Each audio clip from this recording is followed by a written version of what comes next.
Hello guys, kibali meron tayong modem dito, no? Hindi ko na ipakita sa inyo kung paano ko binabaklas yung modem. Ngayon board na lang itong nahinang natin, itong board na lang, no?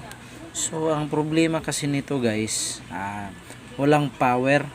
Sabi kasi nung may-ari, ano, ang history nito bago siya nawala ng power, kung bakit nawala ng power. Sinaksak niya, no, sa baterya ng sasakyan kasi nga daw nag brown out. So ngayon bigla daw nag spark, ewan ko kung bakit, siya lang nakakaalam. At pagsaksak daw niya ulit sa kuryente, wala nang power guys. So ito siya ngayon, bali na ano ko na to, hindi ko lang na-videohan kanina, no. Napag-isipan kong mag-video ngayon para mai-share ko na rin sa inyo kung paano at anong ginagawa ko dito, no. So bali ang ginagawa ko dito guys, kasi nilinis ko siya kasi nga na-stuck daw sa kanila to, nababasa to eh. So pagkalinis ko, itong capacitor na to natanggal. So natanggal siya, kaya tas naputol na din yung mga pin dito. Ito hindi na maibalik, kaya ginamper ko na lang, nilagyan ko ng extra wire para maidugtong ko pa siya dito. So ang ginagawa ko guys, no, dahil wala siyang power, so dito tayo focus sa power system dito. So kung may makikita kayo dito guys, itong ito siya, ito ko. Itong dalawang makikita nyong pin, itong pin at may pin dalawang, itong sa capacitor. Yan, yung dalawang yan, may capacitor diyan na maliit. So maliit na capacitor, tinanggal ko siya kasi nga shorted na. So tinanggal ko siya, tapos dahil wala tayong hot air, hindi natin pwedeng mapalitan kasi wala tayong hot air. So ginagawa natin, so ang ginagawa ko, nag jumper na lang. So jumper tayo. So walang power ito guys, so walang power. Tingnan natin, papakita ko sa inyo kung isaksak natin kung mag power siya or hindi. So saksak natin sa kung mag power.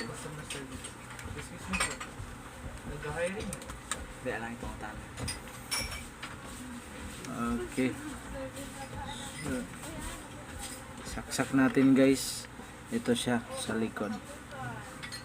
Ayan, so walang ilaw, turn natin on. So wala talagang power guys, no, walang power. So ang gagawin natin dito is pinagbabawal na technique, which is ayoko nga sanang gawin to, pero gagawin na lang natin yung jumper method natin, jumper method. So ang ija-jumper natin guys, ito yung ground niya, no, ground ng tingnan natin, ground ng power supply niya, ground itong dalawa, tapos ito yung 12 volts. So kung ito tagusan kasi itong ano dito sa kabila ito, so hindi tayo pwedeng mag-jumper dyan kasi maliit. So dito tayo sa kabila. Ito yung negative ng capacitor ito. So ito yung positive. So dito tayo magja-jumper mula dito, tagos dito sa positive line ng power supply natin. Testing lang natin guys kung gagana siya guys, no. So ngayon ja-jumper ko muna. Dahil wala tayong pang jumper, so ginagawa kong pang jumper is yung soldering lead na lang. So ayan na siya guys, ayan. So ayan siya. So naka-jumper na tayo. Testing natin guys, no, kung magbobot or mag-iilaw siya. Kung iilaw, ibig sabihin dito, pag iilaw yung lead dito, pag pinipindot natin yung power, ibig sabihin buhay na siya. So, ayan, saksak na natin guys, ayan. So wala. Testing natin, pindutin yung power. Ayun, di ba, umiilaw. Tingnan natin kung iilaw tong dito, kasi may sira kasi ibang modem, dito lang umiilaw, dito wala kasi hindi nagbobot. Tingnan natin kung magbobot siya, magbobot up siya. Pag iilaw to, ibig sabihin ayan, di ba?